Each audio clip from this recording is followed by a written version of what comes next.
So first part of this was just more about the CSP program and what it's about. And now I'm going to go into more of the steps that we think a partner needs to go through to get ready to launch the CSP program. Now, parts of this you already done or are doing today. Part of it will be new. It's different from all partners. Many of the things that are part of this process, you can get assistance from Insight to help you with. So this is also about for you to get some inspiration on how do you want to work with Insight and what kind of support can you get from Insight on this. So there's kind of 5 things we think that you need to get through to just get ready and launch an offer in the market. And if you do these 5 things, we know that you are up for a great start. I'm going to walk through them, so we don't have a ton of time, so it will be an overview, but definitely some of these require more deep dives. All right, so first of all, it's about learning about Microsoft's products. Might be obvious, but and think about this. This is not only about learning about the capabilities of the product, because you think, you know, I know them. I know what Office Professional is. I've used it. I know what Exchange is. But it is also about learning, taking a look at the price list, getting to know how we're pricing things, finding that product that works with your product from a business model alignment perspective, right? So take the time, go through the plans, learn about the product. So I will go through a little bit more about Office 365 here today, but of course this exercise will need to be done for all of our Microsoft Cloud services. So for example, one thing that we see with Office 365 is that Microsoft has 2 different groups here. One for smaller companies and one for larger companies. And they're priced differently, and their capabilities are differently, as you can see here. And I won't go through all of them in detail. But this is also, you need to get through this kind of detail because there could be details in here that you'll use to push either of these services or products to your end customer. I don't know if how deep are you in Office 365 today? Is it something that you know about, or is it going to be a new product for you? Sorry? Know about or? She said that's 2 questions. It's 2 questions. Oh, not allowed. Do you know about Office 365? Is it known to you? Do you feel like you know what the product is? Yes. Yeah? Are you selling it today? Yeah? All right. No? Okay, mix. But then maybe you know of this. And also, just for you to know here, is that this here business is the apps version, and this is also the apps version, but this is the way we call it for the smaller customers, right? And this is the services, and this is the services, and this is everything, and this is everything. That works. You can also combine them with each other. So you can combine E SKUs with B SKUs. Now, why would you want to do that? Well, you might want to do it because you want to enable some admin features that's available in the E suite, but not for the B SKUs. Right? You have a small customer that needs more advanced management. But I think you will have, because you're in contact with those that look at the more hybrid scenarios and having those more complex IT scenarios. Could very well be that reason. So I would definitely recommend that you take some time, go through the SKUs, get to know them, get to know what are they enabling and how would you sell them. Now, this is an example. There's a whole line of SKUs available through CSP. Right? And then, of course, you have with Insight, you have even access to even more of other products that you're selling.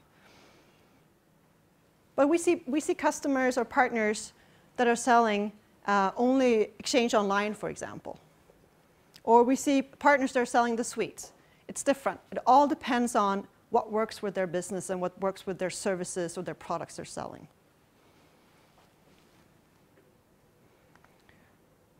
Okay. So know your market. Now, this is funny. You can, of course, always read, there's research reports about your market.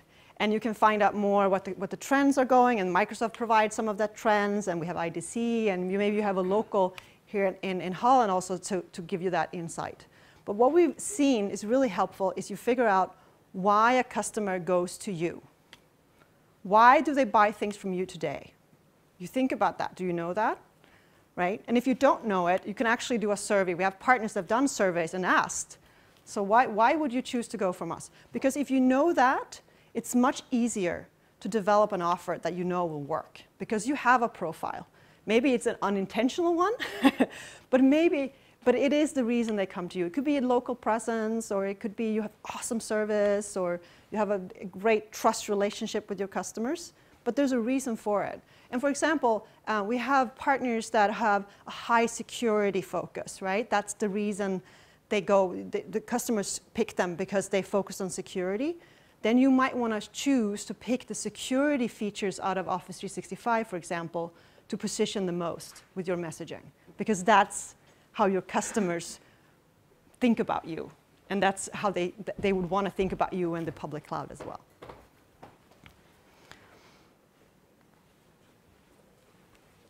So, define the differentiated offers. Yes, it's a little tricky, and I know that this is something that a lot of partners are, how am I going to do that? How am I going to be different than everybody else? Well, some of you will know right away. You have an idea. You're thinking, I know, I kind of know. I have a cool idea that I want to do. Or some of you don't know. But we see a lot of partners that don't know. They test. They pick 1 or 2 or 3 offers that we call them hero offers. They bundle Microsoft Cloud with something of theirs, and they test that in a specific market segment, or specific, if you have your own, maybe you have some customers you had for a long time, you do a smaller campaign and you test that offer with them. It's actually a really good way to find out what works. Also comes to pricing. Sometimes pricing can be tricky. How would you price your bundle? Same thing there. Testing actually works really well and gives you an idea of what they're looking for and what they're willing to pay for. So this program has been in market for 8 months or so, and we are seeing more and more partners launch. I'll go through some of the examples, but there's more. But we definitely see a trend of different types of positioning of Office 365. It's actually interesting. So let me start with this one. This is CCC. This is an Israeli partner. I was pretty early on in the program. And as you can see here, they're positioning the OneDrive very heavily, right? They're picking that out specifically. That's because they think that that's a great way for them to reach their customers. They do sell the whole Office 365, and they are positioning that at their web page, but they choose one of the products. And as you see, they also have hosted Exchange on there, so absolutely go together. This is home.pl. It's a Polish domain provider. They choose to position only, they're positioning a lot of the apps. And the reason they wanted to do that was because they felt like this is some customers we wouldn't normally reach. And they found that they actually added, I think, like all the customers, like 40% of them are brand new. So they kind of took the opportunity to also reprofile them a little bit and reaching new customers. And this is a great example that we just put up here because it's actually one way of easy marketing or easy messaging to your customers. They actually took Microsoft's support Q&A on Office 365 and kind of tweaked it a little bit and then put it on the web page. But that's how easy it was for them to get up and running and early have a frequently asked questions and to show that they know a lot about the product. But of course, they tweaked it, so they put in their names and so on in there.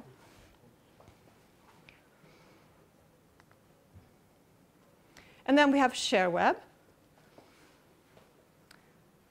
And they are actually positioning, they have Office Online, they have Office of Apps, and they have the suite, and they're recommending an offer. And this is also up to you. You can recommend, depending on your end customers, what you think would be best for them, right? It's a great way of positioning all the suites. We also see partners that instead of just having this, they also add in their hosted services here. So you can think about it as having, going from pure public cloud and then ending up with a pure partner hosted service here. So you have kind of a variety of services for them to pick, and then you might recommend, depending on the customer profile, or if you know your customer's profile, what you think would be most useful for them. This is a Canadian partner, by the way.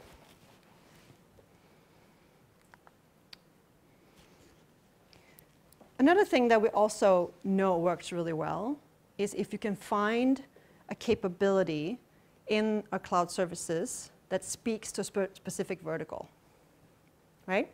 So think of that, the business scenario. You're talking with you have legal firms. This is a legal firm example. I have more of these. They're in the slide decks, and we'll share this with you later. But every industry has their thing. Like legal services, they might have to store their information a certain number of years, or they have rules and regulations they have to fulfill, or they have something an IT requirement that they need to live up to. If you know about that, we've seen examples where you just push that capability, and then that way you easily reach that industry. And also a great way for you to explain the cloud services more in a business scenario than more from an IT perspective. So thinking of it from a legal services perspective, how would they use the products and how would they be useful to them? And we actually have provided some scenarios. Now these are US based, and there could be some tweaking that needs to be done for localized, but absolutely something that we see really useful and a lot of partners having success with, having that industry. Do you have that today? Do you sell to a certain industry? Yeah, I see some nods here. Also, what's great to do, and this is, of course, you probably do this today, but some kind of demand generation. When you're launching something new, it's great to do a demand generation. We have content available for Office 365, of course, and we can help you with that. I'm sure that Insight also has helped, as you mentioned, not you, but Rob in the beginning, sales support and maybe even some marketing support there. But it is a great way, especially if you're launching something new that you haven't been launched with before, to do some kind of demand generation and do campaigns. And we see a lot of online advertisement today. And as I'll mention later, what we see with the most successful ones as well is they're doing some form of tele as well. It's a great way to reach these customers that are usually targeted for these type of public cloud services. And then, yes, oh, I forgot this one. So, also good to know is that we have a specific site for you to create demos on Office 365. You can log on here and create your own demo. And it's actually really great because it auto-populates it. So it's not like you have to set it up, start an Office 365 subscription, and then you have to fill it in with information. This actually automatically populates it with data. So it makes a really awesome demo. And so this is available to you, and you go to this site, you have kind of two log-on options. One is partner and one is Microsoft. So your partners have their own log-on, and you use your MPN to log on there. Can really recommend it. Office 365 is really powerful when you show its capabilities across multiple devices. And if you have the ability to demo that some way, I would recommend it. So showing you can have it on your laptop, but also on your phone and your tablet. And it works really well and seamlessly. Something that really pushes a lot of people over to the Office 365 subscription. All right. So the last step is defining success. So what we've seen happen sometimes is that you focus on only the seats sold or the revenue. But what it's about, especially for Office 365, it's actually more about that as well. Because of that extra life cycle management that you come through when it comes to Office 365, you have those steps of setting up users and activations and configurations. Sometimes users get caught in those steps. And what happens when they get caught, they don't use the product. And I know you guys are awesome at this, driving activates and utilizations from the SPLA side, because that's how you work today, and that's what you're doing. But sometimes when you set up an engine, maybe if you set up a sales engine that's on the web, or if it's more volume size, which this actually enables you to do, you can drop someone in that process. And then we see churn, and we see those users not staying with the product. So it's really important that whatever those metrics are for you, to find out okay, how will I ensure that not only am I selling the right way and I'm getting my seats, but also the user experience is the way I want it to be. And that ties back to your support experience as well. We see that partners that are continually working on improving that support experience, the connection with you as a company, that really helps keep the customer happy and keep them with you and staying with you and adding in your value. So defining a little bit more than just the usual revenue and seats is really helpful. You'll also see with the cloud services that updates are made more regular. That's the whole point for us, right? We used to be stuck in a 18 months, 3 years upgrade cycle where we come up with new products. Patch Tuesday. Patch Tuesday as well.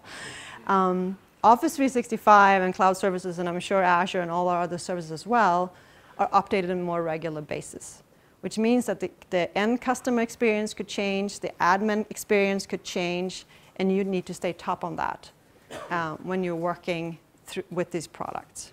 And that could be a little bit new and a little bit different. So it's also great to kind of keep track of that and how that's working. Are we getting out to our sellers the latest updates? Are we getting our customers the latest messaging? And how will that work? Okay. Quiet. Any questions? Tired? Need more coffee? Program is new, but I have the benefit of seeing partners from around the world joining the program and their journey to getting there and launching offers and selling. And some of the things that we see early on, I wouldn't call it best practices because we're too early on yet, but it actually, I would say, learnings or commonalities we see by partners that are actually creating those great sales compared to others, is some of these. So really, the first one is that bundle. Finding that what is the key to the customer, finding that messaging that works. I think my most funky one is the one I have in Korea, where they're selling Office 365 with the process of guaranteeing that they've destroyed the data. So there is a law saying that you have to follow a certain process to remove data, and they bundle that process with Office 365 and it's working brilliantly because that's a specific thing for their market. So it's all about finding that specific messaging. We also have hosters that are really going big with selling Office Professional or the apps attached to their hosted exchange. Simple as that, upselling. So it's about finding that message. It's also really well if you, in your value add and in your bundle creation, you target a specific need or a profile of the customer. So some of them have like get modern, get legal. We have in some parts of the world, right? Finally, this is a great opportunity to get your office licenses in order. Get online, get everything sorted out. Many SMBs are struggling with their marketing messaging. They can actually use email. It has an awesome function for, it looks very pretty when you send out email to your customers. Pitching that professional look, right? Finding that messaging, why they should join this cloud. Tell as well is something that works also really well, and it's in all versions of it. Some of it is you do digital marketing, and then you have the inbound calls. So you have someone waiting there to take their calls and walk them through the sales process. Or the other version around where you do telemarketing, and you actually target maybe your current customers, or you buy a list of customers that you want to target. So tele has been really successful. And connect your company to Office 365, as you saw in my examples as well. Having the logo on the web page or just showing clearly that you're now in the Microsoft public cloud is really something that we see that all these performers are doing. It's very clear, it's easy to find who to reach out to if you want to buy it. It's some kind of positioning of the cloud product, but definitely an online presence. Not all are selling it online, you don't have to do that. But it's more about making sure that it's visible, it's there. And there's somewhere you can contact if you have questions or you want to buy. So this is a little bit of the best practices that we had from syndication. Since we're starting to learn in CSP, but this is some of the things that we learned from our 4 years in syndication, which is a little bit different, but I do think there's still some commonalities, and there's things from this we can use to learn in CSP as well. So incentives are very key here, and depending on where you come from and how your sellers are incentivized today, you need to make sure that Office 365 sales or whatever cloud service you're selling also makes sense to the sellers. Now I know this is not always easy to add in, in the middle of a year, or changing an incentive plan is not something you do in an afternoon. So what we see many partners being very successful with here is doing different types of contests. And depending on your culture in your company or your culture generally, sometimes it's a team contest or it is an individual contest. But just having something to just give them that extra incentive for selling a new product. Sometimes the step up to start selling Office 365 is a little bit bigger than you thought, because there's many different products in it, and your sellers will have to learn that. And just to give them that extra push is really helpful, especially in the start. And all of you that are already selling today, that would be a lot easier. But if you're brand new to it, I would definitely recommend it. Also, something that we saw happening a lot is having help to close deals, right? So what happens with Office 365 is you come into, there's lots of questions on, okay, how will that work with my current environments? How will that work with what I'm doing here in my line of business? I have this other app, how are things gonna work? And it could get very technical, and it could be feel a little bit difficult. So that's why we see the best success has been with the ones that have some kind of technical specialists that support your frontline sellers. So giving them that extra support to close the deal, not dropping the calls because the questions get difficult. And a lot of you have already a lot of great specialists in your organization, but just be aware that you probably will need someone as well for Office 365, because there will be a little bit more complex questions, and that you could demand your frontline sellers to be able to answer. And maybe some of them as well, Insight can help you support. And then, as I said before, the ongoing readiness. Big difference between our other products and cloud products. The changes that are happening. You've probably seen the slide. Our Office BG loves to show it, all the 250 changes they made a year. And that's awesome, but if you're a partner and you're supporting that, it's a lot of change. I would recommend you have someone in your organization that kind of takes a look at the changes, or maybe Insight will help you with some of that, but actually looks at the changes, what are relevant, what do I need to tell my sellers, and what is just I don't need to worry about. It's everything from maybe new offers, which are the bigger ones, but also smaller things like changing what admin functionalities you can do, and porting features or BI, the things that could be key for you and really helpful with you to close sales. So I would really recommend you to kind of subscribe to, there's different type of communication. There's a blog, and there's Yammer groups, and all kinds of ways for you to find out what's happening. And then the last one is really differentiating through the customer lifecycle experience. How you take the customer through this journey of the steps in the cloud and taking them to the cloud. The partners that find a profile to do this work really well. So I'll give you two extreme examples. There's one, a company called GoDaddy, which is a domain provider.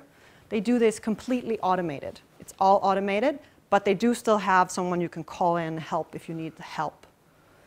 They thought about who they were and what they represent, and they represent the SMB's kind of IT help, and they fitted the customer lifecycle experience to the way they think their customers would expect from them. Then I have another partner in the US that's professional support. That's their thing. Security and support, hand-holding, white glove treatment. Their customers come to them because they want someone there to be with them all the way. No automation. It's all being with them the whole way, meetings, phone calls. So it really depends on what your profile is and how you want to approach your customers. But both those companies are very different, but they're both very successful, and they sell the same cloud services from us. Questions? No? Quiet?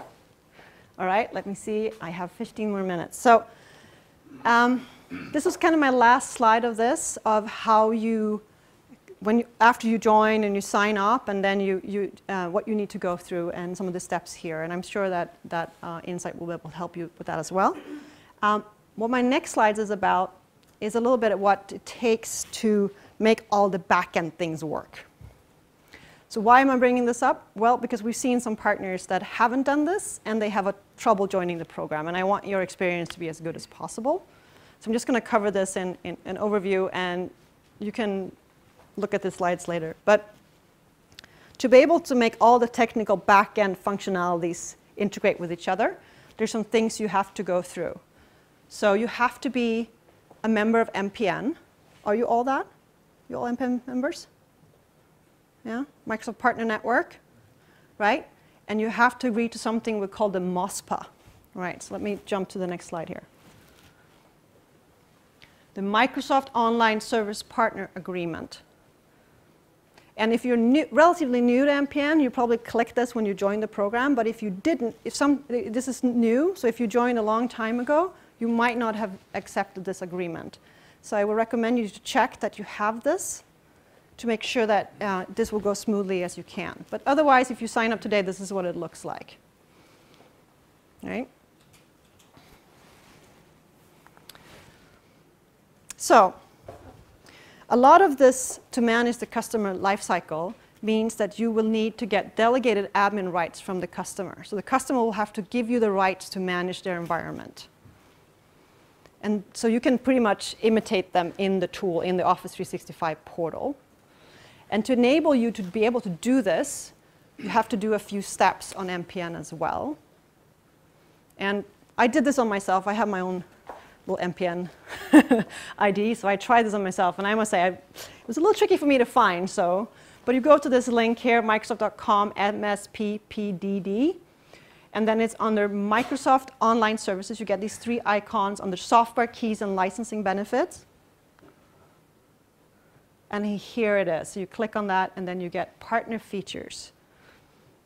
So make sure that you have that. So this capability is enabled for you as a partner. And this is the next step. And then depending on if you have an Office 365 tenant as yourself, or if you don't, you get different experiences. But this is just one of those things that's too bad if you get caught on. Okay? So when you have this right, you will need to ask the customer to get the right. And this is how you do that through the tool. You get, you can go either to this portaloffice.com or go directly to the pack to do this. And I won't go through this in detail, but what I'll show you is it generates, what it ends up generating is a template that you need to send to the customer, and then that customer will click on the link and give you the rights. And that's how you get access to their Office 365 environment. And this is mine, Sara Gardeback. Nice. Yeah. Okay, so I don't know if I'm stepping into your slides here, but I'll tell you. all right. Just a little bit on the roles and response. I mean, so you're aware. God, this thing is in the way here. The different roles. So here's inside, and here would be you, and here's the customer. So you go and sell the offer to the customer, and then you present the contract. So you have your terms and conditions. Make sure that the cloud agreement is in place, right? Then Insight's going to help you create the tenant, set that up. And just to let you know, from now on, this is the way, but we're developing APIs that are soon to be launched, and I know Insight is working on that as well, so this will be more automated, but this is, if you join tomorrow, this is what it will be like. They will help you create the tenant subscription, and then they assign you to that subscription. Then you have to request this DAP, so you can be admin on behalf to the customer. The customer will then click and accept, and then you're in and you can configure. And then of course, you can invoice and so on. So this is kind of the steps simplified. So that's kind of the sales process. Post-sales, this is how the support works. So you will support the customer on the billing and the technical. and then Insight will support you, and then we support Insight. We will not, if we get a call from a customer that's yours, we will not answer it, we will redirect them to you. So we will not have engagement with your customers on the support side. And then a little bit on the communication. So you own the communication of helping them welcome to your Office 365. This is how you set it up, and then also the renewal and so on. We will email them about driving utilization of the already purchased. We will not try to upsell with services they haven't bought yet or anything like that, so don't worry about that. It's all about what they have purchased that we can communicate to them about. So just like summary of this, right? I hope you're interested. I hope you like Microsoft Public Cloud and see the opportunities, and I hope also you see the opportunities of signing up through Insight, and you'll see more when Pim presents here after me. But kind of the steps, so sign up or decide that you want to do this, and then make sure you have all the MPN status requirements and all that so it's as smooth as possible. Then start thinking about the offers and thinking about what is it that you want to sell and how do you want to sell public cloud and how would that fit into your business. Then definitely recommended to take just some time and plan and think about and document what is this customer lifecycle process going to look like for your customers. How do you want it to look like? And make sure that your people that sell this and reach out to the customers are aware. And then training. And then this is a little or much depending on who you are and what you've done, but training. And then have some kind of strategy as well for your offer with sales and figuring out how are you going to sell it, is it going to be online or is it going to be tele, or how do you sell today, and figuring that out. And then you go ahead and launch. So very simplified. Some of the steps you have to go through. All right, then thank you for me.